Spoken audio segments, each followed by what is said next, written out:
하나님, 오늘도 우리가 주의 말씀 앞에 서서 하나님이 오늘도 우리에게 주시는 말씀을 듣고 깨닫기를 원합니다. 그러기 위해서는 성령 하나님께서 우리에게 은혜를 베풀어 주시고 하나님의 귀한 뜻들을 깨달아갈 수 있도록 도와주옵소서. 예수님의 이름으로 감사하며 기도드립니다. 아멘. 오늘은 저와 여러분들이 우리가 성경을 볼 때에 저와 여러분들에게 필요한 것은 통찰력입니다. 통찰력이라고 하는 것은 하나님이 과연 이 말씀을 통해서 우리에게 무슨 말씀을 하고 있고, 그리고 이 말씀이 과연 구약과 신약 안에 어떻게 연결되어지고 있고, 그리고 이 말씀을 통해서 지금 이 시대의 전체에 하나님께서 우리들에게 주시고자 원하시는 하나님의 뜻은 무엇인가를 알아가는 게 통찰력입니다. 그러므로 성경을 읽을 때마다 그 통찰력을 가지면 구약을 읽지만 신약과 연결되어지고, 신약을 읽지만 이것이 또 다른 것과 우리의 삶에 연결되어지는 그러한 연결점이 일어나는 것을 보게 됩니다. 그것이 하나님이 저와 여러분들에게 주신 영성이지요. 제가 내일 SQL 그 자격증 시험 보러 갑니다. 지난주 월요일날 화요일날 교육을 받았고 내일 시험을 봐요. 시험은 이렇게 앞에서 배운 거를 강의를 해야 됩니다. 그리고 학생들 진로 있죠. 적성 진로를 검사했으면 그 검사에 대한 성격과 그리고 아이들의 학습 능력이 뭐가 좋은지, 강점 지능이 무엇인지, 약점 지능이 무엇인지를 보아서 그것을 해석하는 걸 합니다. 그리고 그걸 가지고 아이들의 진로에 대한 상담이기 때문에 진로에 대해서 이 아이들에게 진로를 상담해주고 과연 미래에 이러한 직업이 있는데 이 아이들의 강점 지능을 살려서 어떠한 직업이 이 아이에게 더 맞는지에 대한 부분을 또 적어야 됩니다. 내일 시험 보러 가요. 그거 떨어지면 또 시험 봐야 돼요. 이제 아마 이게 조금 확장시키려고 그렇게 한 것으로 보여집니다. 제가 왜 이런 얘기를 하냐면, 제가 이 SQ를 공부하면서 느꼈던 게 뭐냐면, 이 SQ에서 계속 다루고 있는 게 뇌예요, 뇌. 이 뇌에서 연결되는 게 뭐냐면, 영성이라고 하는 것은, 여러분 나중에 제가 설명해 드릴 거예요. 힉스라고 하는 원자가 있다고 합니다. 근데 이 힉스라고 하는 과학적으로 말하는, 양자 물리에서 말하는 힉스는 그냥 보이지 않는 존재예요.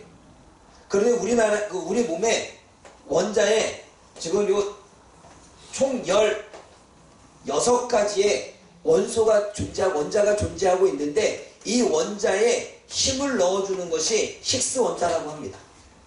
그런데 이 힉스 원자를 발견하기 위해서 몇백 년 동안 연구를 했지만 아무도 연구를 발견하지 못했던 거예요. 그런데 20세기에 들어와서 이 힉스 원자를 발견했고, 얘는 얘한테 힘을 공급하고 사라지는 거예요. 이게 양자 물리에 의해서 과학자들이 증명을 해냈어요. 그런데 이것이 뭔지 모르잖아요. 이게 바로 영이에요. 보이지 않는 영. 과학자들이 얘기를 해요. 대부분 원자들은 보여야 되고 이렇게 증명이 되어져야 되는데, 이 힉스 원자는 분명히 존재는 하는데 그런데 보이지는 않고, 그래서 정말 힘들었대요. 근데 나중에 이걸 발견되어지니까 얘는 각자의 원자에 힘을 불어넣어서 사라지는 거예요. 그것으로 이게 하는 얘기가 뭐냐면, 사람의 뇌에는 하나님의 영역이 있는데, 이 하나님의 영역을 가스팟이라고 말합니다. 즉 하나님께서 역사하시는 영역, 영적인 영역이 있는데, 하나님의 영역이 있는데, 이것이 모든 뇌에 영향을 주어서, 예를 들자면 배가 효과를 주는 거예요. 어떠한 사람이 수학적인 논리를 뛰어나게 하려면 그 수학적인 논리 가지고 있는 지능뿐만 아니라 이 영적으로 연결되어지면 이 지능이 더 높아지는 거예요. 어떤 사람이 물리적으로 또는 언어적으로 뛰어나다는 것이 강점인데, 그것을 이 가스파 하나님의 영역이, 이 영적인 것이 여기에 힘을 공급하면 더 지능이 발달된다는 거예요. 믿기죠? 근데 과학자들이 하는 얘기예요. 과학자들이. 제가 여러분들에게 이 얘기를 하는 이유는, 여러분 우리들의 뇌가요, 한 가지를 생각하면 그 한 가지에서 갑자기 얘가 전자파를 일으켜서 이쪽으로 연결되고 이쪽으로 연결되고 이쪽으로 연결됩니다. 즉 우리들의 뇌는 뉴런으로 되어 있어서 연결이 되어 있는데 얘가 전파가 흐르면 요로 전파를 반응한대요. 그리고 얘는 또 요렇게 또 전파를 반응하고 또 요렇게 반응을 한대요. 그러니까 뇌가 그렇게 연결되어 있다는 거예요. 하나의 초점에 주어졌는데 이것이 분산되어져서 여러 개로 흘러간다는 거예요. 그래서 하나의 지식을 만들어낸대요. 여러분 이런 적 있죠? 쉽게 말하면 이렇습니다. 제가 연구하면서 저는 이것을 내 것으로 풀이를 하죠. 여러분 뭐 하나를 딱 생각하는데 그 생각하는 것만 합니까? 그 생각하는 것에서 꼬리를 물어서 다른 것이 생각납니까? 다른 것이 생각나는 것이 꼬리에 꼬리를 무는 거예요. 여러분 모든 사람이 아이디어를 낼 때에 단지 뭐 예를 들자면 어떤 발명품을 만든 사람을 봅시다. 아 이것이 왜 이렇게 좀 좋게 만들 수 없나? 고민했더니 이렇게 만들면 좀 좋아지겠네? 이렇게 만들면 편해지겠네? 하면서 조금씩 그 발명하고자 원하는 게 어때요? 더 좋아져요? 안 좋아져요? 여러분 에디슨이 전기를 만들 때 90번의 실패를 하고 나머지 성공했다고 하잖아요. 그쵸? 그런 것처럼 한 가지를 생각했는데 이렇게 될 것 같다? 이렇게 될 것 같다? 자꾸 뭔가 연결되어져서 생각나게 하는 게 이 뇌파가 흘러서 그렇다고 말합니다. 그래서 더 머리가 아이디어가 많이 생기고 그리고 그 영화를 찍는 사람처럼 상상력이 풍부해지고 그리고 창의력이 생기고 글을 쓸 때에도 요거만 있는 게 아니라 아 내가 글을 썼지만 요 글이 내가 읽었던 어느 부위의 책 속에 있었지 그리고 그것과 연결시켜서 그것을 가지고서 인용을 하는 거죠. 여러분 구약성경을 보게 되면 구약성경만 나옵니까? 아니면 구약성경 안에 신약의 내용도 포함되어 있습니까? 그리고 신약의 내용을 읽을 때 구약의 말씀이 인용됐어요? 안 됐어요? 마치 그런 것처럼 뇌라고 하는 정보 안에 뇌라고 하는 이 지식 안에 많은 정보들이 있는데 내가 뭔가를 딱 생각했을 때 이 정보들이 연결이 되어져서 더 많은 풍성한 지식을 끌어낸대요. 그런데 그렇게 만들어내는 게 히그스, 즉 보이지 않는 원자라고 말해요. 근데 이 얘기를 과학자들이 말해요. 제가 이 얘기를 갑자기 어렵게 왜 얘기하는가? 목사님 물리학자도 아니고 통찰력 때문에 그렇습니다. 통찰력은 그냥 생기는 게 아니라 하나님의 말씀의 지식이 우리 안에 싹 들어가 있으면 그 말씀이 딱 들어가 있는 상황 가운데에서 우리가 뭐 하나를 딱 생각할 때 하나님의 말씀의 어디 부분에 그것이 연결되어지는지 그리고 이 말씀을 읽고 있는데 갑자기 신앙의 어떠한 내용과 연결시켜져서 깨달은 배가 되는 거예요. 여러분들이 말씀을 묵상할 때 말씀을 묵상하면서 그 단어만 묵상했는데 갑자기 그것과 나의 삶의 부분과 아니면 예전에 목사님이 전했던 말씀과 연결시켜져서 플러스된 깨달음이 있습니다. 그래 안 그래요? 그게 통찰력이라는 거예요. 그리고 그게 히그스전자가 우리들에게 힘을 공급해서 연결시켜서 깨달을 수 있도록 도와준다는 사실입니다. 그렇다면 여러분 우리가 지적으로도 신체적으로도 그 여러분들이 하고 싶은 일에 있어서 모든 힘을 공급받기 위해서 뭐가 필요할까요? 뭐가 필요할까요? 뭐가 필요하다고요? 영성이 필요하다는 거예요. 그래서 하나님과 관계를 맺고 하나님과 기도하고 하나님의 말씀을 알고 하나님 앞에 나아가는 사람이 지식이 더 많은 아이디어를 가질 수 있다 이렇게 말하는 게 없습니다. 이해되셨습니까? 그럼 제가 여러분에게 통찰력을 하나 가르쳐 드리려고 합니다. 통찰력. 여러분 이스라엘 백성들이 어디서 탈출을 했죠? 애굽에서 탈출을 했죠. 애굽에서 탈출을 했습니다. 탈출.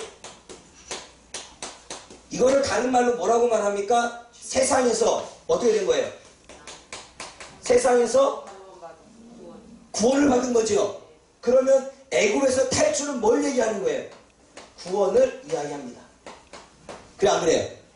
여러분 구원은 한 번 구원 받았는데 또 구원 받을 수 있어 없어요? 구원은 한 번이죠. 그러면 바벨론 지역을 봅시다. 바벨론에 의해서 멸망을 당합니다. 그래서 뭐가 되죠? 포로로 잡혀가죠. 근데 포로로 잡혀가서 이스라엘 백성들이 고레스에 의해서 포로로 귀환을 합니다. 그래 안 그래요? 그것이 구원입니까? 포로에서 귀환되죠. 이거는 구원을 이야기합니까? 회복을 이야기합니까? 회복을 이야기합니다. 그러면 구원은 여러 번 있어요? 한 번밖에 없어요? 한 번이죠. 회복은 여러 번 있어요? 한 번이에요? 여러 번 있지요. 이거를 지금 여러분들에게 통찰력을 가르쳐 드립니다. 애굽에서 세상에서 구원 탈출해서 하나님의 나라 하나님의 백성이 된 건 구원을 이야기합니다. 그런데 하나님의 백성으로 사는데 말씀에 순종하지 않고 하나님의 뜻대로 살지 않으면 우리는 사단에 의해서 포로된 삶을 살아가고 있습니다.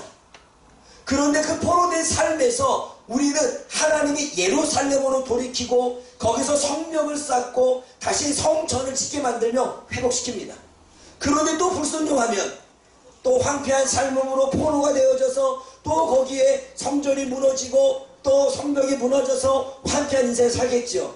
그런데 하나님이 또 회복시켜 주시면 또 예루살렘 안에서 성전을 쌓고 또 성벽을 쌓고 우리 신앙을 쌓지요. 마치 저와 여러분들이 하나님의 백성으로서 이 땅에 살고 있는데 우리가 하나님의 말씀대로 살지 못해서 우리 안에 고난이 오고 어려움이 오고 힘든 일이 오고 여러가지 하나님의 말씀대로 살지 못하는 죄 가운데 살아가는 삶, 죄가 나를 다스리고 지금 생각이 나를 다스리고 마음이 나를 다스리고 좋지 않은 것이 나를 다스릴 때 우리는 거기에 포로되어 살아갑니다. 자유를 잃어버린 채 시키는 대로 내 생각이 시키는 대로 내 감정이 시키는 대로 그리고 죄가 시키는 대로 우리는 그렇게 살아갑니다. 그런데 하나님과 관계를 맺고 하나님과 기도를 하나님 앞에 기도하고 하나님의 은혜를 부어주시면 우리는 회복이 되죠. 믿음도 회복되고 신앙도 회복되고 말씀도 회복되자 우리가 우리 안에 성전을 쌓아야 안 쌓아요? 성벽을 쌓아야 안 쌓아요? 그때 또 승리하죠. 그게 경고하면 얼마나 좋아. 그러다 보면 또 생각이 빼앗기고 또 감정이 빼앗기고 또 무너져 안 무너져요? 전부여 의지여 이러고 또 돌아오지요. 돌아오지요. 포로에서 돌아옵니까 안 돌아옵니까? 애굽에서 탈출하면 돌아가야 됩니까 안 가야 됩니까? 그래서 하나님은 애굽으로 돌아가지 말라고 이야기합니다. 그런데 바벨론 예루살렘에서 포로로 귀환해서 예루살렘으로 돌아갈 때는 너희가 돌아가라고 말합니다. 이게 통찰력이에요. 구원을 이야기하고 있고 회복을 이야기하고 있습니다. 구원은 단 한 번밖에 주어지지 않습니다. 하나님의 백성이 되는 것은. 그러나 우리들의 회복은 우리들의 살면서 계속 넘어지고 쓰러지고 오늘 신앙 좋았다 내일 신앙이 떨어지고 또 감정의 포로가 되고 또 생각의 포로가 되고 죄 가운데 포로가 되고 욕심의 포로가 되어지게 되면 우리는 또 사단이 시키는 대로 끌려가고 하나님의 말씀과는 다른 길을 걸어가게 됩니다. 그때마다 우리는 깨닫지요. 하나님 내가 잘못했습니다. 내가 용서해 주십시오. 다시금 하나님 안에 살겠습니다. 결단하고 회개할 때 우리는 다시 한번 신앙의 부흥이 일어나 우리 안에 하나님을 새롭게 다시 한번 이 안에 새기고 그리고 그분의 성전을 짓고 예배가 회복되고 말씀이 회복되고 기도가 회복되어져서 우리는 다시 하나님이 원하시는 사람이 되려고 합니다. 그래 안 그래요? 회복이겠죠. 하나님은 애굽의 탈출 과정을 통해서 우리들에게 구원을 말씀하고 있고 바벨론의 포로로 귀환되어졌던 이스라엘 백성들의 모습을 통해 우리들의 삶의 회복을 계속해서 말씀하고 있는 것입니다. 이것이 통찰력입니다. 근데 여기서 하나 더 나아가 여러분 애굽에서 탈출하는 것이 하나님의 은혜예요? 은혜 아니에요? 은혜예요. 구원을 받는데 자기들이 한 거 있어요? 없어요? 전적인 하나님의 은혜죠. 그럼 포로에서 귀환하는 것도 은혜 아니에요? 네. 하나님이 70년 뒤에 내가 회복하리라 회복된 거죠. 네. 그래 안 그래요? 네. 여기에는 사람의 계획밖에 없습니다. 모두가 누구의 은혜예요? 하나님의 은혜입니다. 근데 여러분 이 포로에서 귀환해서 하나님이 회복시켜주는 말씀이 오늘 저와 여러분 들었던 말씀이에요. 여호야긴이라고 하는 사람은 유다의 왕입니다. 유다의 왕인데 그가 하나님 앞에 불순종해서 하나님의 바벨론이라고 하는 나라를 통해서 유다를 멸망시킬 때 포로로 끌려간 사람이 여호야긴입니다. 근데 그 여호야긴은 어디에 있었냐면 바벨론의 감옥에 있었어요. 바벨론의 감옥에 있었는데 그냥 새로 바뀐 바벨론 왕이 그 느부갓네살 왕에서 에월보르닥이라는 왕으로 바뀌었을 때 그 왕이 그냥 여호야긴을 좋게 봐서 감옥에서 끄집어내고 뿐만 아니라 바벨론에 분봉왕들 많이 있었겠죠. 그 지역마다 그 왕들보다도 최고의 왕으로 높여줍니다. 그리고 자기의 측근으로 삼고 필요한 걸 공급하고 먹을 것도 줍니다. 근데 여러분 여호야긴이 한 거 있어요 없어요? 여호야긴은 그냥 감옥에 있었어요. 그리고 전에는 여호야긴은 바벨론 그 갈대아 사람들에게 반역하고 배반했던 사람이에요. 그래서 느부갓네살이 화나가지고 끌고 옥에 가둬 놓은 것입니다. 여호야긴이 좋은 일 했어요 안 했어요? 안 했어요. 그러면 그 영혼을 옥에서 풀어나게 하시고 신분을 회복시켜 주시고 필요한 것을 공급하시는 건 누가 하셨어요? 하나님이 하신 거예요. 그 이야기를 두고 다시 한번 읽어보십시오. 이게 얼마나 은혜가 되는 말씀인지 27절에서 30절 읽어봅니다. 시작.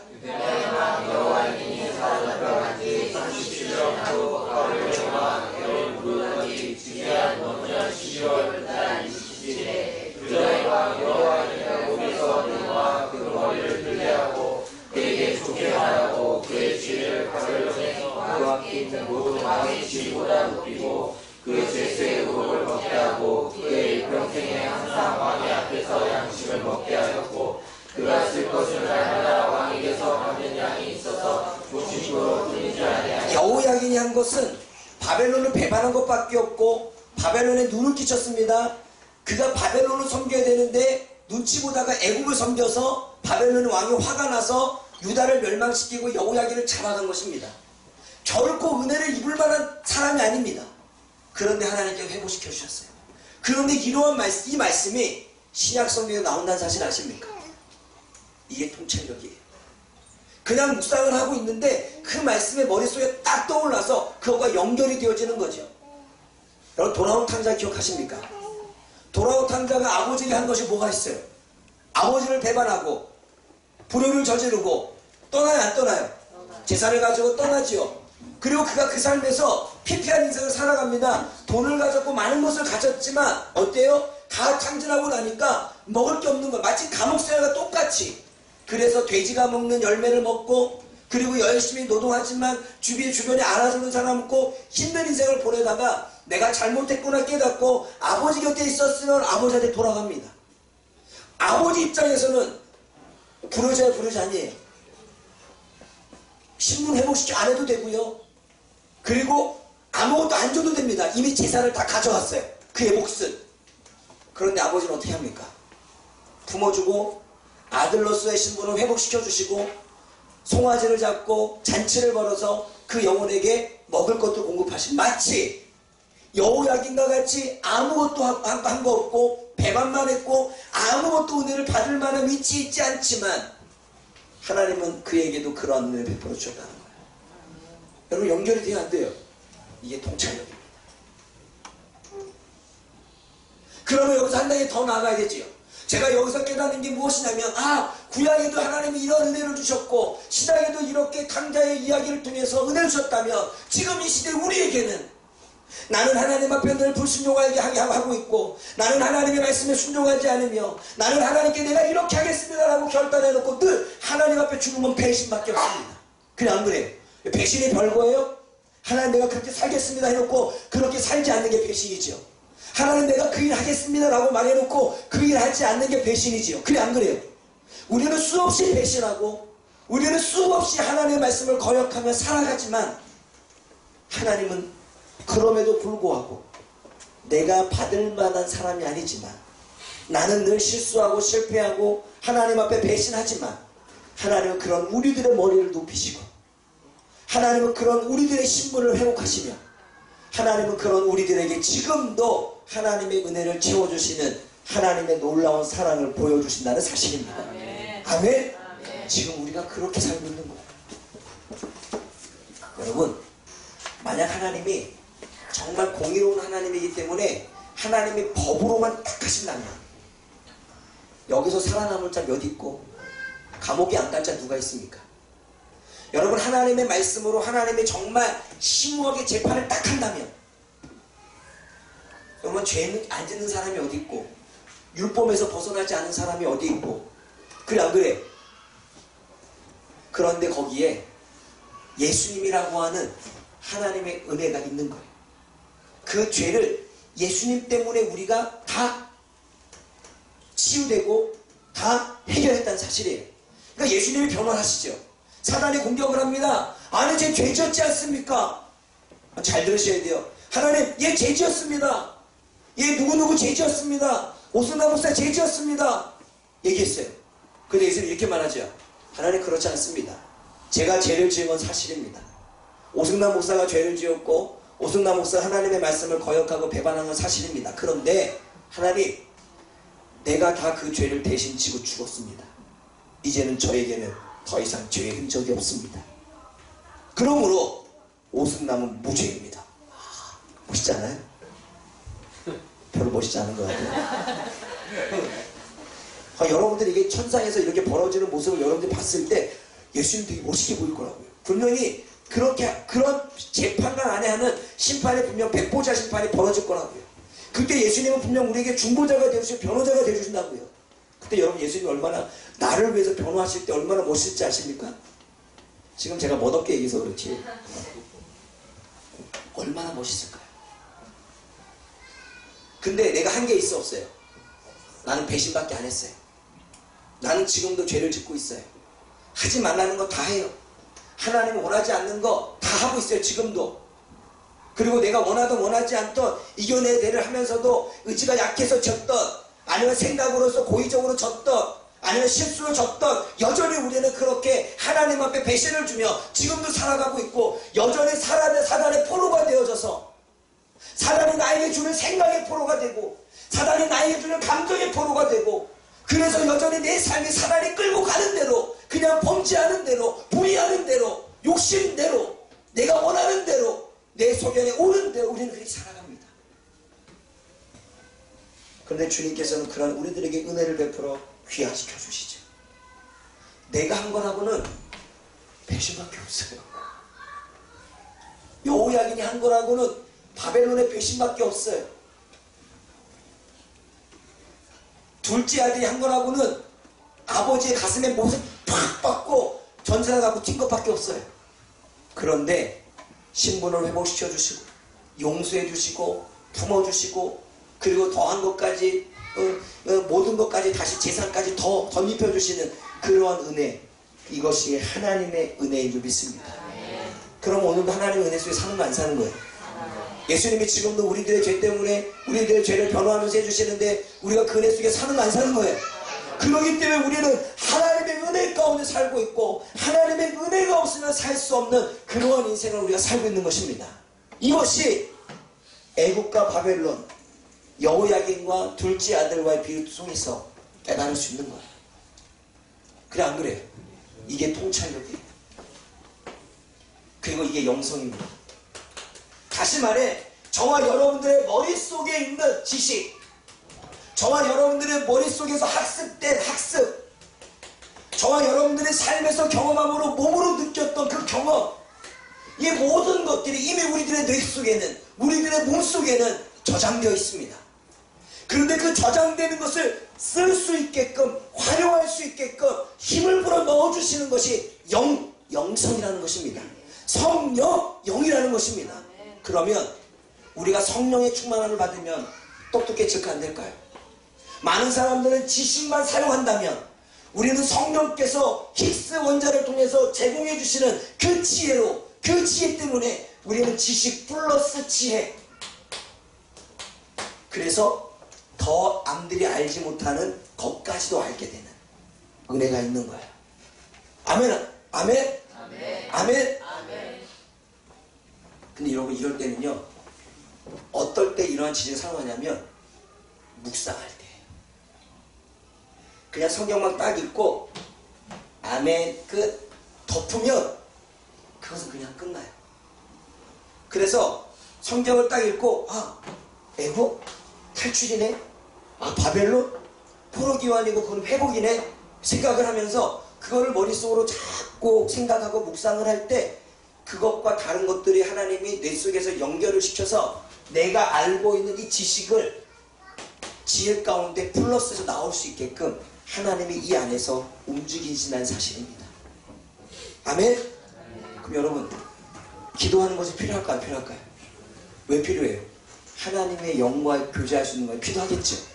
그럼 여러분, 묵상이 필요할까요? 안 필요할까요? 여러분들 요즘 사람들 생각하는 거 별로 안 좋아해. 그래 안 그래요? 깊게 고민하는 거 별로 안 좋아해. 묵상해야 됩니다. 묵상을 하지 않으면 우리들이 그동안에 안에 있었던 것을 하나님이 우리의 삶 가운데 어떻게 역사하고 살아가게 원하시고 우리는 할 수 없어요. 그러면 여러분, 그 모든 지식을 알기 위한 하나님의 말씀, 하나님의 지혜가 담겨진 그 말씀, 4000년 전에 기록됐던 그 말씀, 변하지 않는 그 말씀, 지금도 진리로서 나타나는 그 말씀이 이 안에 있다면 세상적인 지식과 플러스 돼서 더 많은 지혜로 나타날까 안 나타날까요? 나타날까 안 나타날까요? 그럼 말씀 있는 게 필요 안 필요해? 필요한 거예요. 제가 괜히 이야기하는 게 아니에요. 제가 이 에스겔을 공부하면서 더 확신했습니다. 더 확신했어요.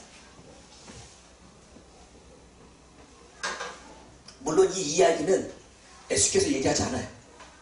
제가 교육을 듣는 순간 제 머릿속에 뇌가 발동돼서 다 연결이 되어지는 걸 제가 경험한 거예요. 사랑하는 여러분, 이게 통찰력입니다. 통찰력은 하나님이 주시는 영으로만 가능한 거예요. 그러므로 저와 여러분들 요즘에 나오는 그 로봇 있죠. 인공지능 있는. 여러분 이 알파고 뿐만 아니라 이 인공지능을 가진 이 그 로봇들이 여러분 어떻게 하는지 알아요? 얘네들은 바둑을 배운 적이 없대요. 근데 바둑을 잘하죠. 인공지능이에요. 다시 말해 이 아이들에게 빅데이터 많은 정보를 이 인공지능 안에 다 집어넣은 거예요. 그러니까 얘네들이 그걸 가지고 연결시켜서 자기만의 방법을 터득한 거예요. 로봇이. 그래서 사람과 싸워서 이긴 거예요. 뇌의 원리를 이용한 거죠. 그래서 과학자들은 이렇게 본대요. 4차 산업대여 지고 좀 더 나가게 되면 여러분 TV에서 본 것처럼 여러분 아이언맨 봤어요? 안 봤어요? 아이언맨에 자비스 나와요? 자비스? 자비스가 맞나요? 에? 걔가 뭐 본 사람 모르죠? 인공지능을 가진 로봇인데 그 로봇이라기보다도 어떤 인공지능을 가진 어떠한 그 프로그램인데 걔가요 자기 마음대로 사람을 조종하고요 전기를 통하는 거 다 조종하는 거예요. 근데 그렇게 될 수 있대요. 그래서 과학자들 10명이 물리과학자들 10명이 모여서 그렇게까지는 우리가 만들지 말자 라고 자기들끼리 이야기를 했대요. 그런데 그렇게까지 되지 않도록 우리가 하는데 사실 그건 장담이 안 되는 거예요. 왜냐하면 얘가 지 마음대로 변해버리면 영화에서 보는 일이 실제로 일어날 수도 있다. 이것이 과학자들의 이야기예요. 사랑하는 여러분, 제가 왜 이런 이야기를 합니까? 제가 왜 과학 이야기를 합니까? 과학 이야기를 하려고 하는 게 아니라 우리 안에 하나님이 우리들 고유에게 주신 영성, 이 영적인 통찰력, 그래서 그것을 통해서 우리가 배웠던 학습을 가지고 다 연결시켜서 하나님의 뜻대로 하나님의 음성대로 아이디어를 발동하며 여러가지 지식들을 나타내며 지혜롭게 살아가는 그 은혜들을 하나님이 우리들에게 주셨다는 사실을 인식하고 그를 통해서 우리가 영성을 키우기 위한 기도와 말씀 묵상과 예배와 찬양과 이 모든 것들이 우리들에게는 결코 필요치 않은 것이 아니다 라는 사실을 이야기하려고 하는 것입니다. 그리고 여호야긴이라고 하는 이 말씀을 통해서 과연 하나님이 성경 전체를 통해서 이 여호야긴의 이 한 사람의 인생을 통해서 우리들에게 어떠한 말씀, 하나님은 의외로 저가 아무리 배신을 하고 아무리 잘못했어도 하나님의 때가 되면 하나님께서 회복시키셔서 하나님께서 모든 신분을 상승해서 하나님 나라의 백성으로서 데려가신다는 메시지를 하나님이 우리들에게 주고 있다는 사실입니다. 아멘. 그러면 여러분, 한 번 구원받은 사람은 여러분 구원받을 수 있을 수밖에 있어요. 마지막 때 하나님께서는 어때요? 그 사람이 배신 가운데 살아왔어도 선택받은 자라면 하나님의 여호야긴처럼 은혜를 줘서 다 잘못을 깨닫게 하고 회개하게 하고 그래서 자신의 모든 신분을 회복시키는 것을 하실까 안 하실까요? 하시겠죠. 이게 하나님의 영역이라는 거예요. 우리가 알 수 없는, 우리가 이해할 수 없는, 인간의 지식으로는 결코 우리가 생각해 볼 수 없는 그 부분들을 하나님이 하신다는 거예요. 그래서 우리가 구원받는 것도 하나님의 은혜고, 포로에서 기원하는 것도 하나님의 은혜고, 우리를 회복시켜서 하나님의 나라에 입성하도록 도와주시는 것도 하나님의 은혜이기에 우리는 전적 은혜 가운데 살아가게 되는 것입니다. 아멘? 은혜가 아닌 게 없는 거예요. 사랑하는 여러분, 그러므로 오늘도 저와 여러분들이 영이 얼마나 중요한지를 깨닫고 그 영적인 것을 더욱더 발전시키기 위해서 오늘도 노력하고 내일도 노력해서 여러분들이 이전에 나보다 더 뛰어난 하나님의 지식과 지혜로 많은 사람들을 다스리며 이끌어갈 수 있는, 정말 세상을 정복하고 다스릴 수 있는 하나님의 백성들이 되어지기를 주님의 이름으로 축원을 드립니다.